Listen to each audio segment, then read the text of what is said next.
All right. We are live. This is another Meet the Collaborators Whoa. social distance live stream podcast, new format with the current COVID conditions. And it's actually turning out great. I'm actually think the quality's better. I got the background with your work on it, got my microphone, and it's been great, man. Yeah, there you go, man. Let's do it. I'm Yeah. excited. So Great we got project, dude. Hell yeah. Hell yeah. We got Pablo Marin. Did I say that right? It. I Marin? was born in Mexico. It's probably Marin. We Americanized it to Marin, but it's probably Marin somewhere else in California. Pablo Marin. Yeah, Well, right. that's the last time I'll try. But we got Pablo from Dega Studios. How the hell are you, man? Thank you so much for Good, being man. here. Yeah, definitely. Thanks for having me, dude. Yeah, man. Yeah, just get right into it, man. It's kind of crazy. Like, ooh, that sounded nice. That's a Yeah, good it's on a real night. crack. Get the party started, man. Had a couple of Hell tall yeah. boys. I don't do anything but tall boys anymore. It's my speed nowadays. We party on the show. Um, so yeah, to get right into it, man. Our backstory is kind of crazy and how it's 2020 and here we are right now chatting. And Yeah. yeah, I remember I was with my old band Fiction 20 Down, who you probably remember, and Yep. we got this show. It was I don't even remember the venue. It was in I knew it was in Asbury Park, right? Yeah. The venue. It was the Wonder Bar in Asbury Park. It's like a staple in Asbury Park. Freaking, like huge names all got their start there. Back in the day. But I have an artifact from that show, man. Oh shit. Yeah, check it out. So we got the Wonder Bar Okay. flyer. I don't know if it's probably backwards on the screen. I Can don't you know. oh, So right, Dega Threads. yeah, Thursday, June 20th. That was Dega Holy shit. Threads T-shirt release party back when I was just Dega Threads. We'll get into that. But if you can see there, it's with Coop skateboards and custom. These my best friend from one of my best friends from New Jersey. He makes custom boards. Photography by Chris Spiegel featuring Loose Fit. And there you guys are, Fiction 20 down. Wow, man. Yeah.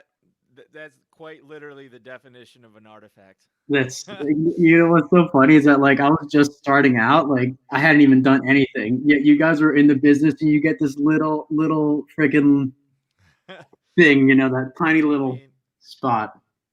it is. I mean, I remember it. I still remember that show. I think it was like we were touring in support of the album we just put out, Hmm. and yeah, I remember it was one of the better shows. Like I think it was early in the tour, and I remember I was pretty encouraged because as an artist, the first couple shows of the tour kind of like set the tone. Like if you have a couple of rough shows to start, it's just like, oh fuck, like Yeah, I got 4 more weeks of this to look forward right, to. right. But I remember that was a good one, dude. Oh man, I wish I would have thought. I have this T-shirt that you gave me from that night. Oh, It's that's a funny. baby blue one, pocket tee with the design on the back. Right, the Omnimodus Lex one. Yeah, that was my favorite shirt I Yeah, rocked like for the next 2 years. that's awesome. That's It's so it's cool, man. it's retired in my closet. I should have wore that one tonight. I see you're wearing my Totem Yeah, Recollection tee. I got that. Yeah, I bought this one and one of your sweatshirts Oh, nice. earlier this year. So I think I got an error when I posted the comment, but after I post this, like when we're done, I'll make sure to post a link. But yeah, man, you have a lot of dope clothes on your online store. Thanks, man. Yeah. So the deal with that is like I started off as Dega Threads back in 2011. I was working at a screen printing company in their design department. A couple months into it, I realized, wait, I know how to print shirts. Why don't I just create, my own brand? Because at that time, I was coming home after like a corporate job, and after that job, and just designing. I can't stop designing. Even when I was in college working on like projects, I would always be doing my own thing. So I realized real quick that Dega Threads was limiting because there's so much I could do. It was a learning curve, and that shortly switched to Dega Studios, where I now offer apparel design services, animation services, pretty much anything under the sun, visual art creative wise, I'm your man. So That's cool, man. So it sounds like it was just a natural evolution where you were working for the man, so to speak, and you realized you had like all these skills you could just monetize on your own and then yeah, expand outward. yeah, I was definitely working on building up my own portfolio. The second I got out of college, because I really honestly wasn't happy with like my corporate design. Like, Yeah. shit, who fucking wants fucking corporate design except like corporations, you know? Yeah. And it just wasn't me. So I needed an outlet to do my own thing and get my voice heard in that realm. So Dega Studios was a platform that I've been using ever since. That's awesome, man. I totally feel you. I used to work corporate life like shortly after college, and when I was still getting my feet wet in the music industry and doing that sort of stuff. But like similar to what you realized, like what I was doing with the band, like marketing wise, managing email list, email marketing, Yeah, social media marketing, and all this stuff. I was like, shit, why I can do this for other businesses now. So yeah, I right. kind of took that. I took a similar route where once I went full into music and was touring, I was like, well, I don't want to work like part time jobs here and there that don't go anywhere. So I was like, why don't I just do this for other businesses and charge money for it? And that's it's pretty cool that I feel like a lot of artists have a similar like the more successful artists or the more talented Yeah, ones I know have a similar mind like a nice way of figuring that out. yeah. The progression is definitely in the grind of things. Yeah, It's hard work, but it's fun work. So I mean, I have fun every time I pick up a pencil or turn my creative programs on or my nice. animation stuff. So it's a good time, and that's kind of like the dream I'm chasing, just to get paid for doing the shit I love. Amen to that, brother. And I Amen to think that. we're all in a similar boat in that regards. Yeah, Or yeah. creatives in general.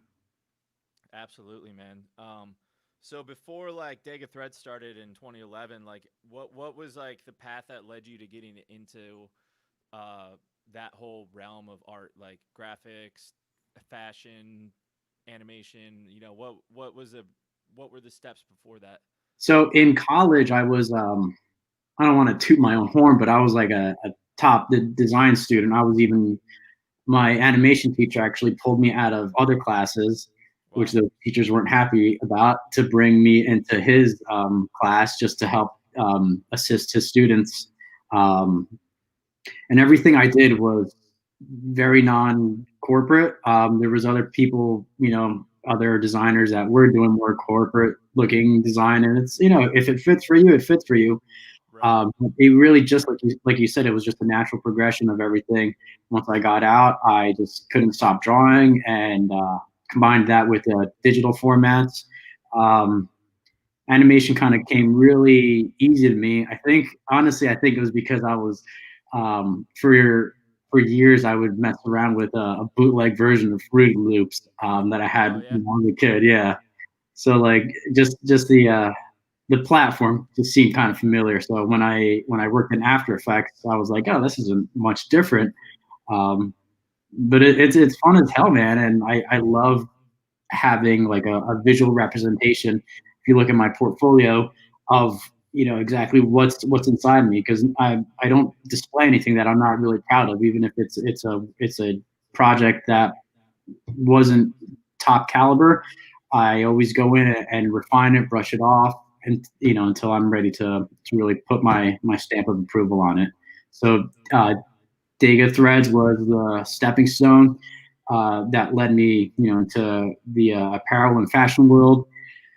Um, Digital art and digital illustration was always the bedrock of who I am as a creative. As as awesome as digital art will be, I will always be a fine illustrator and painter. Um, so it's just the next step, and I hope that Dega Studios is Dega Studios for the next 50 years, and I can keep on doing it. Nice, dude. Well, hopefully, some of the work we're doing can get you there. I've gotten and I'm turning up my volume on my monitor. Someone just texted me that they couldn't hear me that well. So if I Gotcha. sound a little louder to you, that's what's going on. No, it's all good, man. But okay, I'm all green. Um, yeah, I mean, I've gotten nothing but great feedback on your work for Keep Them Talking and Red Cupped Up, especially on the music video. I mean, I think that's just like a next level piece of art, and um, hopefully, I know one of my buddies said he was planning to hit you up already if he All right. hasn't. Um, so that's cool, man. So like at that time, like it sounds like you kind of knew early on, like that was like the career path you wanted.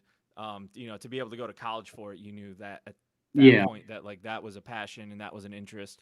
Um, so like what were there like artists at that time that were like kind of inspiring to you, or like you were like, I want to be like that guy or anything like that? Because like for musicians, it's Yeah. pretty Yeah. easy to like pinpoint specific bands or guitarists that are Right. like, that's my influence. That's who I want to be Mhm. like. But you know, I don't know as much about the graphic side of things. So I'm curious if there were like artists that were crushing it or like, you know, really inspiring to you.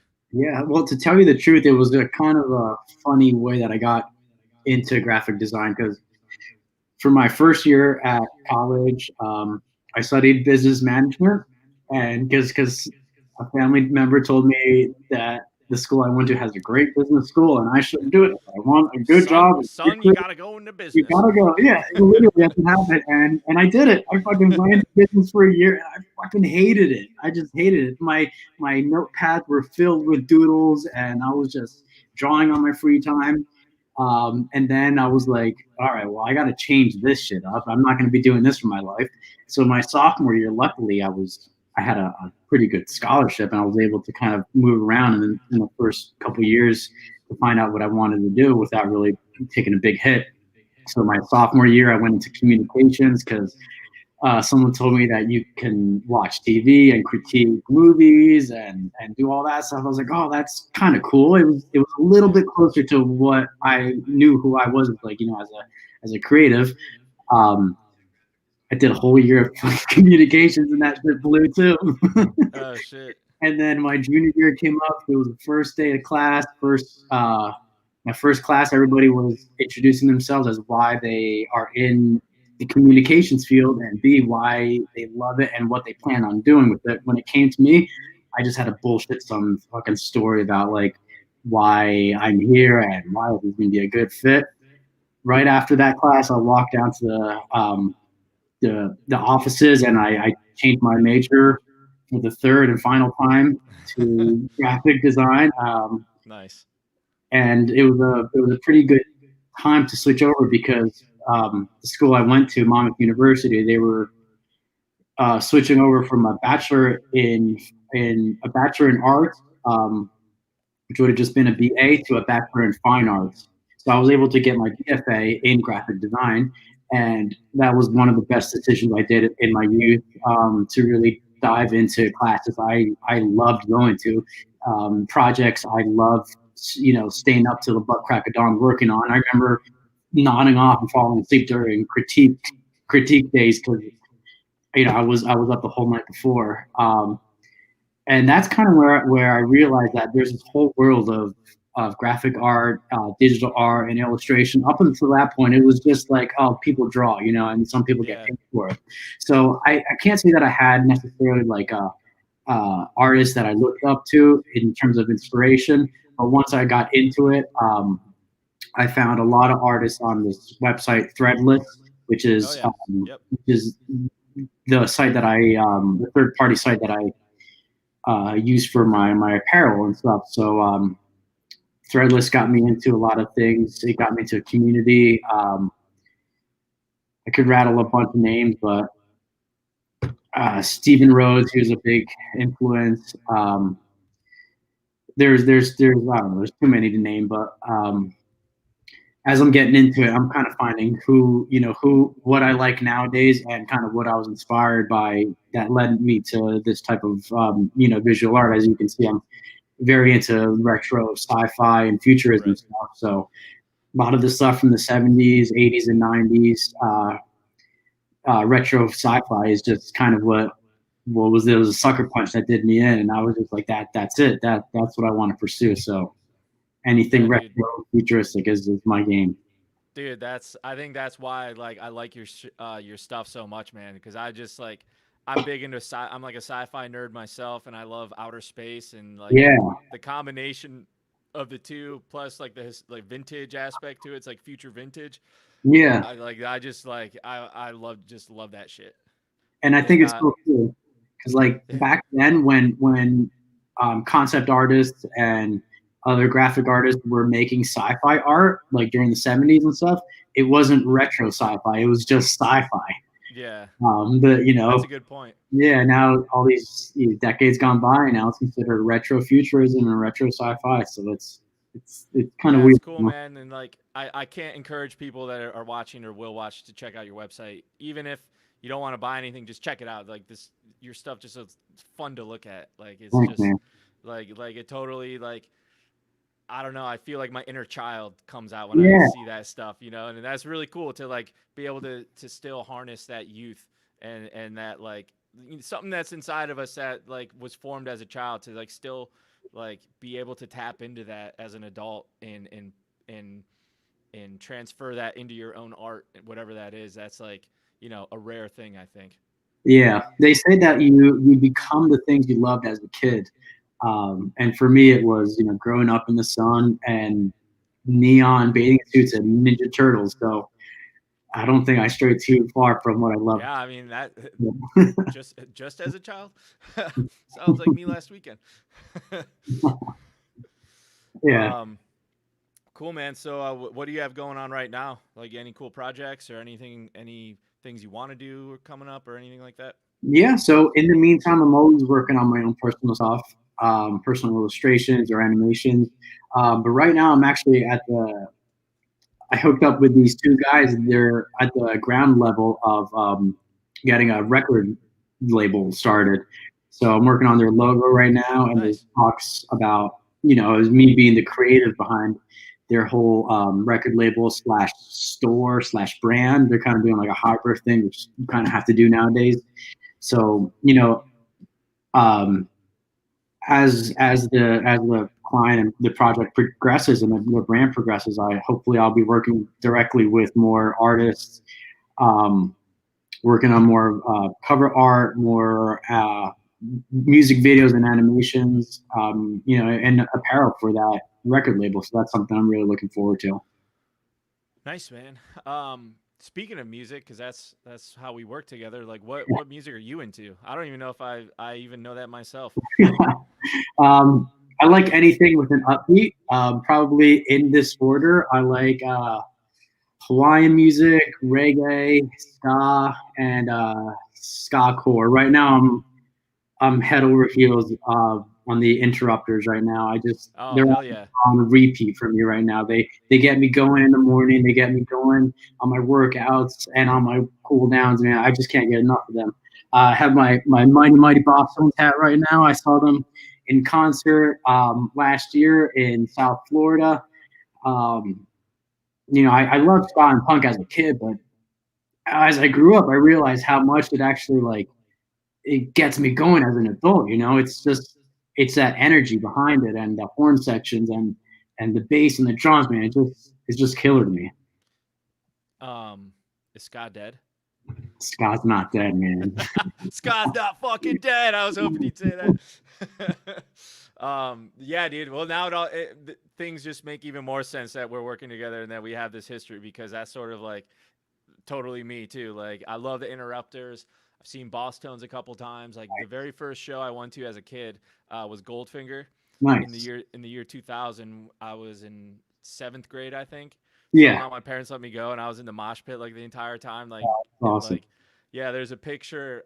I hope my buddy Tyler still has it because it's epic. It's me and my other buddy who was like freakishly tall in junior high and like towered over John Feldman. There's a picture of God. him, the tall guy, Feldman, and me, and I have like glasses and braces. And we just look like nerdy junior high kids. I have like the Goldfinger shirt that I got. I got the smallest size I had, but it's still like two sizes too big on me. Just Yeah, looking like yeah. a total nerd. That's so funny. And like standing right next to Feldman, and like that was my first like rock and roll experience. And I was like, this is Wow. and I was already playing guitar at that point, but I was like, Yeah. this is so fucking cool. What a And like, hell of a first rock experience to have. yeah, man, like probably changed my life in more ways than I even imagined. Oh, But that's awesome, man. just yeah, but like you said, the energy and like some of the most of the early shows I went to were like punk and ska because that's what a lot of my friends were into. So like, remember H2O? Do you remember them? They're more of like traditional punk. Okay. They're kind of like more of like Bad Religion type sound, like no horns, not really ska, kind of more like skater punk. Right, right, Them and like Suicide Machines, if you remember right. them. Yep. Yeah, that was like what Rancid, of course. Nice, Op Ivy. That was like junior high. That was my junior high. nice. Yeah, that's so Um, cool. And I see you have a real big fish. I don't know if it's artwork or an album behind you. oh, I've seen it in other. yeah. Actually, yeah. There's a Goldfinger poster in the corner of my image too, with Oh, oh, nice. that concert stub from there and Feldman's autograph. Oh, that's awesome, dude. So yeah, I try to keep the nostalgia and all that memorabilia. Like where I am right Yeah, now is kind of like my corner home studio where I record and do stuff like this and all that. So I try to keep the band stuff around me. Like I have tin yeah, subs and yeah, that Real Big Fish bandana was from uh 2000. It was pretty recent, like 2018, I think. They played here nice, in Baltimore, and my friends in Ballyhoo opened up that show, so that was dude. pretty cool. We got to hang out backstage and That's so funny you say that because look, oh, June another June artifact. 30th. Yeah, on the back of that flyer, here they are. Authority Zero in Ballyhoo. Oh, okay, nice. Yeah. And let's not forget, Trapped is up there. Yeah, More importantly, no, just right. dude, fuck Trapped. Funny. So um, how is it for you as a musician now with everything? Fucking, you can't play. I live, yeah, I guess at least. yeah, I'm definitely like less affected than most because the touring aspect was never really main income stream for me, Okay. and I'm still one of those loser musicians that has a job. So fortunately, I've been able to work. I'm still working full time, but mostly remotely.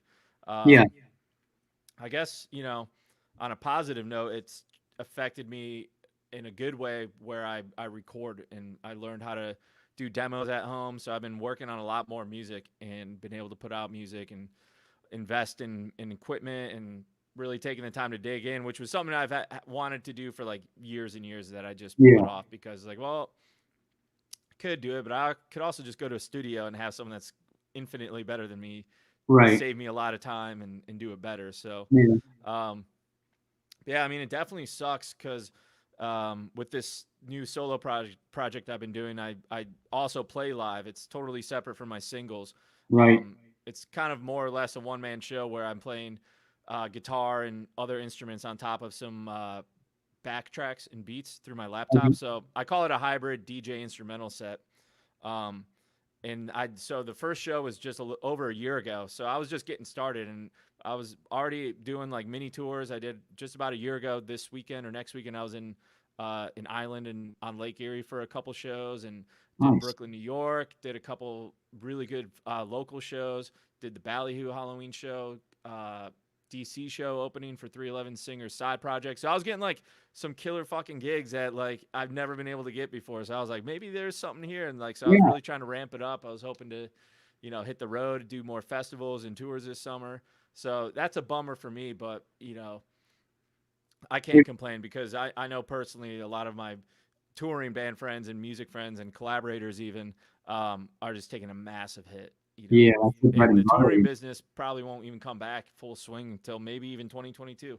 Jeez. That's So rough, man. speaking of, because one of the collaborators hopped on this song, Howie Spangler, Ballyhoo's doing a live stream at 8 p.m. tonight from their stuff. So if you're watching this, make sure you check it out, and I'll try Nice. to cut this off before 8 so we can get everyone watching them. But yeah, I definitely feel for these artists out there. Just Yeah. it's like some of them are thriving. Like, I keep going back to Ballyhoo, but Howie's just like a workhorse and he can produce. He's doing mixing and mastering for other artists and graphics work. It's just, That's the artists that have already been multifaceted and kind of already branched out and were doing their own thing.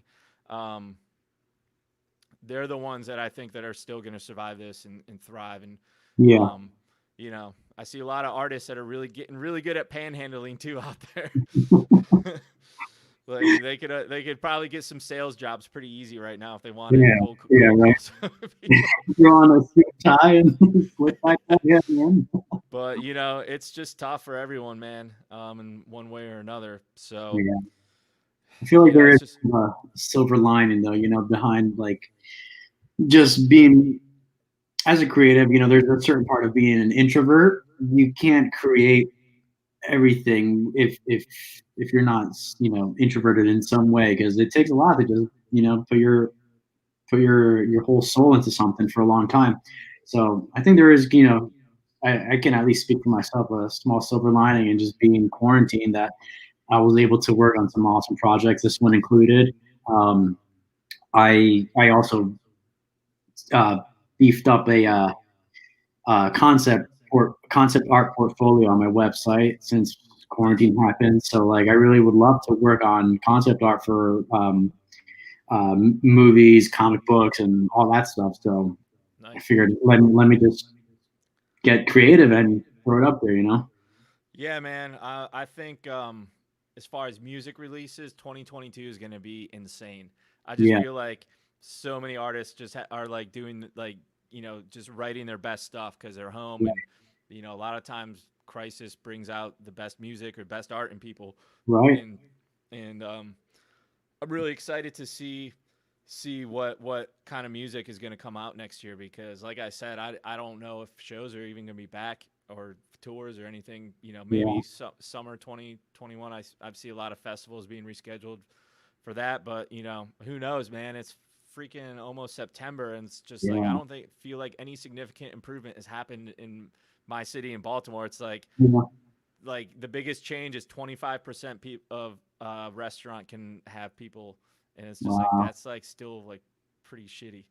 Yeah, that's really So, tough, man. but Well, yeah, I hope man. you're really getting some work done, man, in your little home studio, dude. Yeah, dude. Yeah, so Red Cup Dub, obviously this is my second single release of the year, and I've been working mostly in my free time on I guess you could say it's a side project, but like every now and then people hit me up to do guitars for their music or their albums Nice. or projects. So yeah, this drummer in Boston and I are collaborating on like an album project. So like Nice. he hit me up to do guitars. So I've been just doing guitars for that pretty much the last 2 months, like 4 days a week. Um, Did projects like that come up only naturally after you kind of went on your own?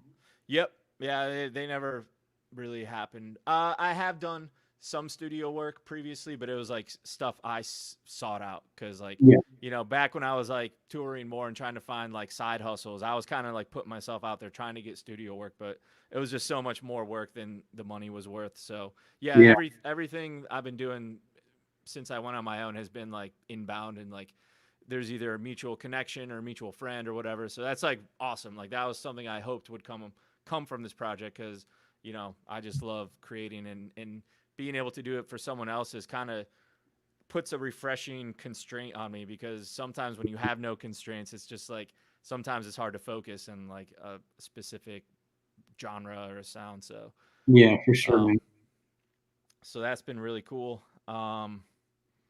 What was I gonna say? But yeah, man, hopefully shows kick back in soon. I'm Oh ready to man, go. yeah. But uh what's one of the favorite projects that you've like done in your life? Is there like one commission you did, or like something like personally you just Yeah, felt was like a good representation of like what you're capable of? yeah, definitely. I think I'm kind of really, really loving the work I did on this series called The Futurists. Um, so what it is, it's four bodies of work. Each of them, in their own right, are different, yet they all fit together. Um, and what it is it was a figure drawings I did back in college, just pencil and graphite, and then they sat in my portfolio for literally 10 years. So they were just Wow. collecting cobwebs, but they were kept safe behind in a portfolio. And as Dega Studios was just ramping up, I realized, like, oh, what do I have lying around? What can I like put out there? And I realized, oh my god, I have these four awesome drawings, 18 by 24. inches, and I took them out of my portfolio and I started embellishing them. I painted them using neon ultraviolet paint so it glows under black light. Um, Nice. I put a lot of I actually glued some like clear plastics to it to give it a more of a futuristic feel. So what I did with these new figure drawings, I kind of gave them futuristic clothing, set them in a futuristic or past world. That's kind of my shtick is where I want you to look at something and not know whether it's from the future or if Yeah. it's an ancient. I love that. I like to blur the lines with that. So Yeah. that's those four pieces are now framed and wrapped up, sitting upstairs. And even the frames, I created custom artwork that I used a vinyl cutter, a die cut vinyl to attach graphics to the frame, and then I masked it. Used like a 4-step spraying process, so now it's actually like tactile. You can feel it. You rub your fingers across it, and it's like rough, and you can really feel like the artwork. And each of them have their own feel, but they're all part of this series. And I really think that that's kind of my way to show you that like the future can be beautiful if you want it. The human Absolutely. form I think is beautiful. I think I'm really into fitness nowadays, so I really love the idea of just being your optimal self. Um, so these figures were they really spoke to me, and it's kind of fitting that I named them the Futurists because they were sitting in my portfolio for 10 years, and it took a decade for them to really come alive. So it's almost like they've been like cryo freeze. I like So, that. yeah. So if you check out degastudios.com, you'll see they should be right on that first little stream. Four images of figure drawings you can't miss them. Nice, dude. That's yeah, there's a lot of good stuff in what you just said. Feel And like it's so there's so many metaphors for like that story that applies to like our human lives today. yeah, yeah, definitely. And that's cool, man, that like you just had that sitting there. Like I as a guitarist, I try to make sure like I don't go back to the well if I'm like in a rut and try to dig up Yeah, old riffs. right. But sometimes I do, and sometimes it turns into something new because I'm like, oh, I Yeah, like that, but what if now I want to put this twist on it? right. Sounds like kind of something similar to that process with the Yeah. futurist. And the beauty of it was that no one had really seen it apart from my college, classmates, and it was in the vault for all these years. So it was cool to kind of release it and show it to everybody all at once. Nice, dude. Um, and also from hearing that, it makes me curious if you've ever thought about doing a comic book. I feel like you would kill it.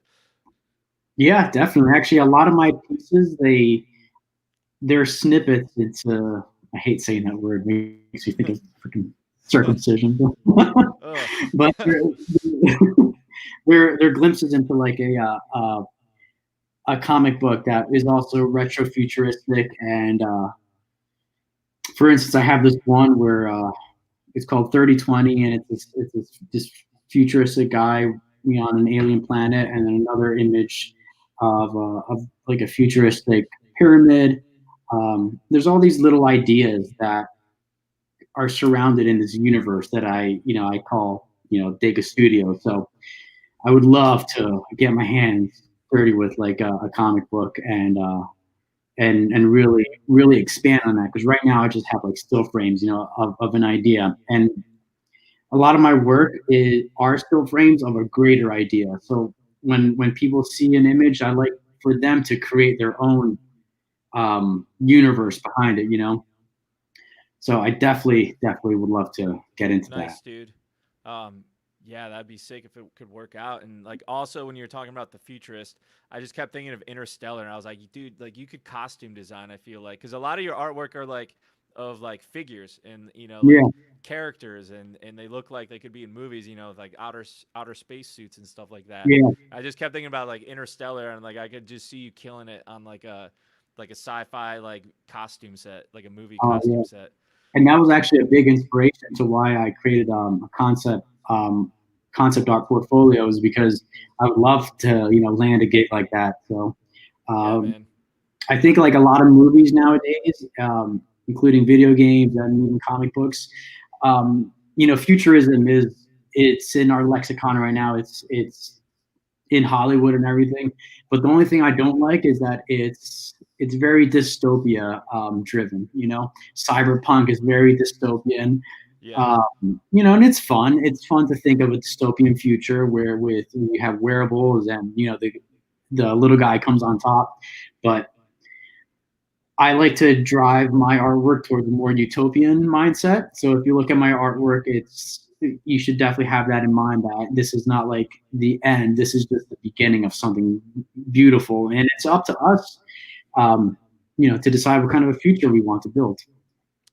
I like that positive spin on it, and I Yeah, love both angles. Like I really do like the dystopian stuff. yeah, Not so much lately that it seems to be becoming more of a reality with right, 2020.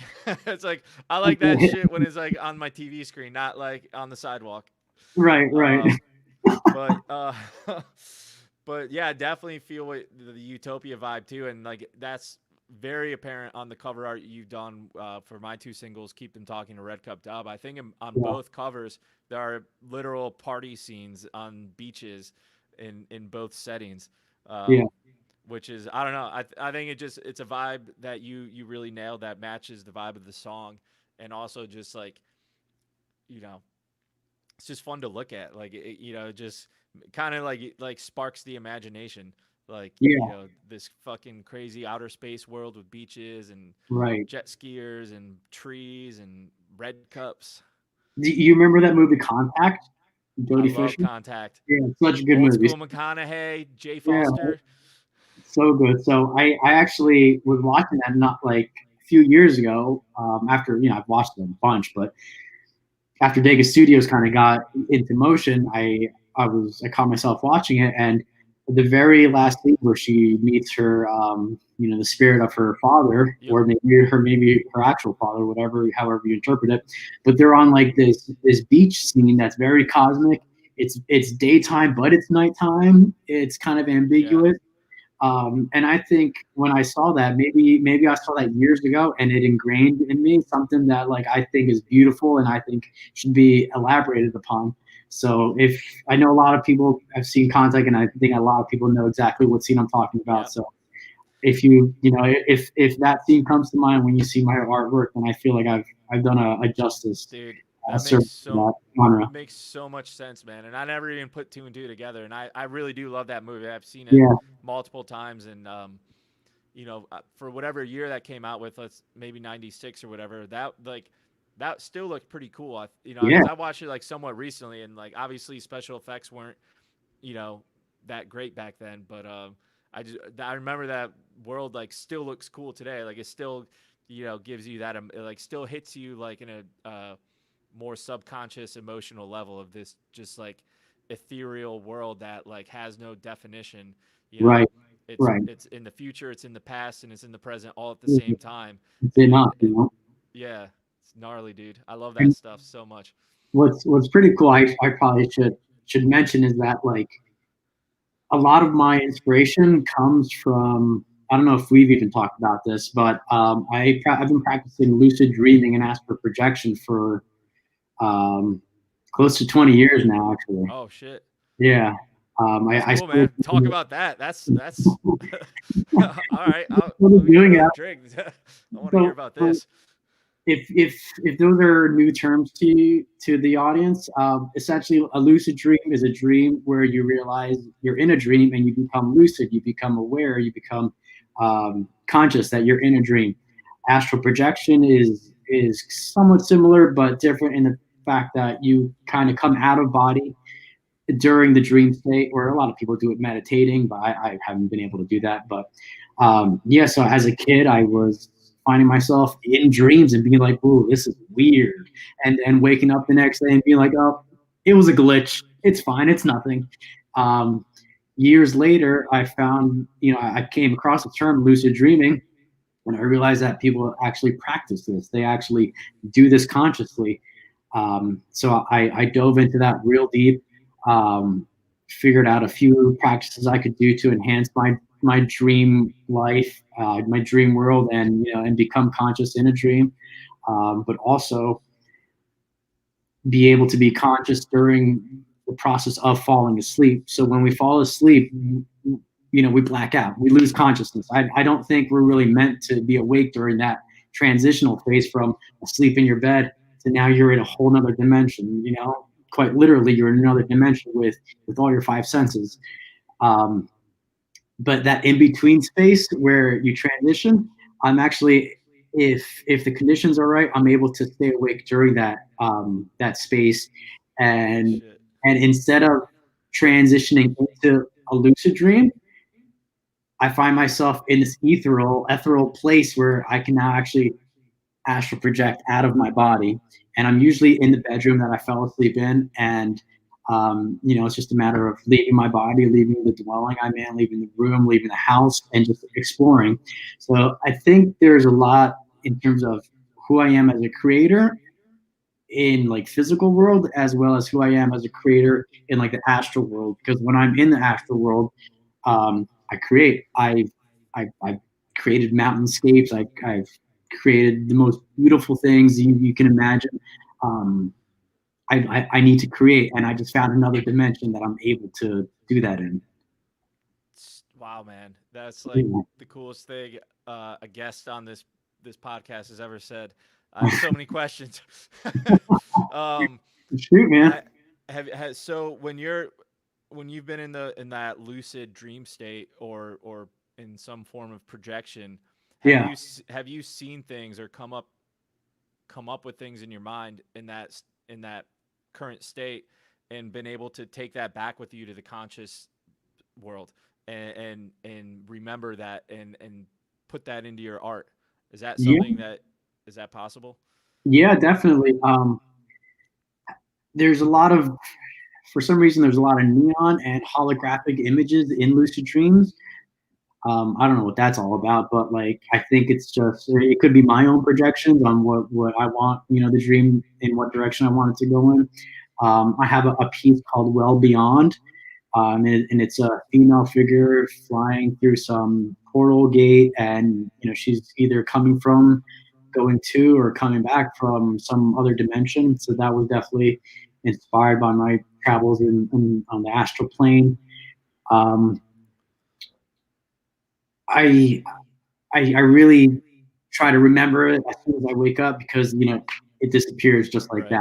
that. Anybody could tell you that. So as I wake up, sometimes I close my eyes back up, and I try to remember. I do what I call dream recall, and sometimes I'm left with a really cool story that means nothing to anyone else but me.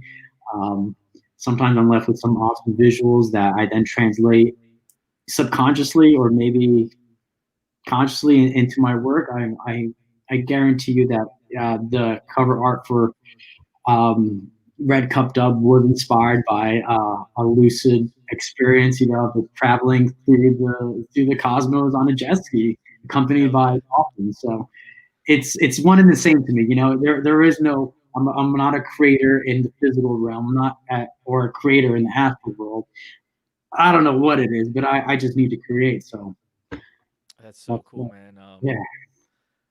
As have you heard of that? There's like a CIA study that was recently declassified that was about astral projection. I forget something. It was something gate. It may have been Stargate. I don't know. Oh, Um, cool. No, I mean I've but heard yeah, other the government pop. CIA did extensive tests with like their agents on Wow. projections and being able to uh, see know what's happening without being present. Right. So Yeah. like in different times and dimensions too. Yeah. So like some of the transcripts from the test subject, the agent was he was able to achieve a level of consciousness where he could um, know what was happening somewhere else across the world at a specific time. Like that was in history or in the future. Wow. And it That was like, that kind of brushes elbows with remote viewing. I don't know if you've yeah, ever no, heard. it's exactly what it's called. Yeah, that's Okay. exactly what it was. Remote viewing. Yeah. Yeah. So remote viewing has been around at least in the mainstream for a long time, and even like since the 80s, um, police departments, FBI, CIA have been using it to help locate missing persons. Right. It's not a secret. It's not like this taboo thing. It's something that we use, That's and so that crazy. actually works. So it's crazy to really think about that. You are tapping into another dimension that is non-linear. Right. It's you Have can reach. you have you watched the Netflix show Dark? I just started watching it Oh, actually. dude, it's so good. It sounds like it's right up your alley. Yeah, I'm only a couple episodes in, but definitely. Yeah, that was one of my COVID binges was Dark. Got through that pretty quick, but that's Yeah, a really good one. Um, I love that it's coming into like the mainstream now. say what? I love that it's coming into like the mainstream in terms of like Oh, entertainment. definitely, dude. And like, do you remember the show from the '90s, Sliders, with Jerry Oh O'Connell? yeah, I love sliders. Fuck it, dude. I feel like we like would have been best friends growing up, dude. Because I was so into all that contact, ska Yeah, punk, sliders. Like I so can't think fun. of can't be too many people that like were that on like similar with the interests. That's That's so crazy. fun. Yeah. The sliders was a big inspiration for me. I mean, I remember trying to get all my friends into it. Like, guys, there's other worlds. Oh yeah, man. Oh shit. I remember like within the last 10 years there was some cable channel that had it in syndication and I was so pumped and I Oh, watched it like cool. all the time again within the last 10 years and it was still awesome. I mean, Yeah, you know, I'll never not like it, but I really do hope it comes back on Netflix or something. That would be a perfect Netflix show to come back. yeah. There was a show called Fringe too that was not on for many seasons, but it touched on similar subjects like that. I think it was on like Fringe.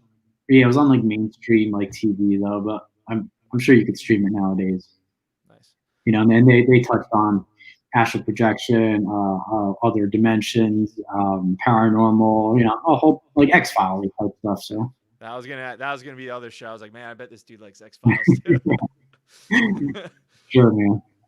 Oh, that's so cool, dude. All right, man. I'm gonna wrap this up, and I really appreciate you taking the time. It's been an awesome chat, man. This is one of my favorite episodes. Actually, it's really cool to get the graphic artist perspective because I feel like the art is so crucial to music. Like it's a marriage that I think isn't respected well enough Right. in the music industry. I think a lot of people just get like get a graphic artist and be like, hey, make a cover, and then you that's what you're stuck with. And one thing I really appreciate about working with you is like the collaborative aspect. So Yeah. having this podcast, Meet the Collaborators, couldn't be a more fitting title because Right. I really do appreciate your willingness to uh, learn my vision and go and then put your vision on it and work with it.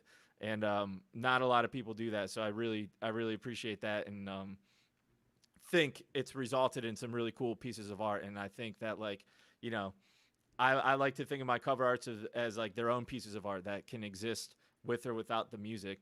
Yeah. But when you hear the song and then look at the art, Right. you really know that like this fits. Like it aligns. It's like Yeah. it becomes its own thing. Yeah. I think as creatives, we definitely want to take our audience places. Whether it's in their own head or even visually or a combination of the two.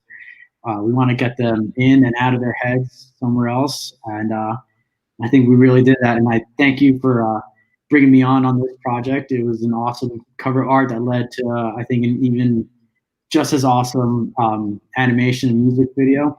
Um, the work I put behind it, seeing you and Trey, uh, you know, while I was working on it, I feel like me and Trey are pals right now, but I've never met the guy. So Oh, dude, yeah. I kept up in the loop like every step of the way, like every vision you sent, every clip, yeah, and like he was super hyped and like, yeah, that was just a really cool process from getting the green screen footage with Trey, yeah, because that was like the first time we like hung out like in cool, person. Like we did studio session together, and I've been to one of his shows, but like just to be at my apartment with another photographer or videographer to get the right, green screen footage, it was just like, you know so many people involved. It was kind of times I felt a little overwhelmed. Like, man, I got to get green screen footage. I got to find someone to do the green screen footage. I Yeah, got to schedule with Trey. I got to want to hit the deadline with you and like make sure you have enough time to have everything you need. So it was a lot of work, but I mean the video is fucking awesome, man. You yeah. killed it. Thanks, man. Thank you. I appreciate it. And I think everything lined up perfectly. I was able to wrap it up literally within like a day Yeah. or two of releasing it. So it was, it was awesome, Yeah, dude. man. Yeah, it's just awesome when things come together like that, and I'm sure there will be more to come with my future songs and all that. So thank you once again, man. For everyone that's watching, this is Pablo with Dega Studios. You can check his work out at degastudios.com. Not only does he have amazing graphic arts and video stuff, he has an online store. So check it out. Support your artists during this tough time. There's a lot of dope shirts. I'm wearing one. I have another sweatshirt, and you know, I sport the brand. Yeah, So, man. Thanks. yeah, thanks again, man, and I'll talk to you soon. All right, buddy. We'll talk, man. All Cheers. right, Peace. cheers. Red cup, baby. Cut, baby.